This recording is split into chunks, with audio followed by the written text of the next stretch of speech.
पाकिस्ताननं रात्री 36 जागी 400 ड्रोननं हल्ला केला.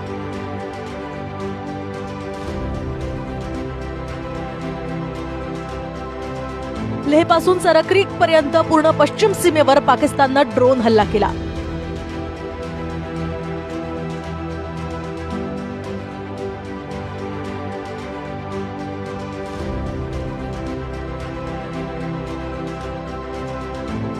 पाकिस्तानी ड्रोनचा हल्ला सैन्याला निशाणा बनवणं आणि गुप्त माहितीसाठी होता.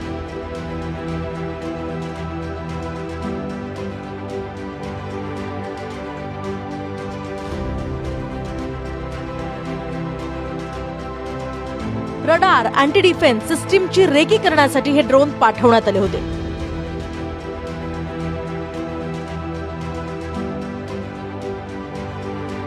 पाकिस्ताननं वापरलेले हे ड्रोन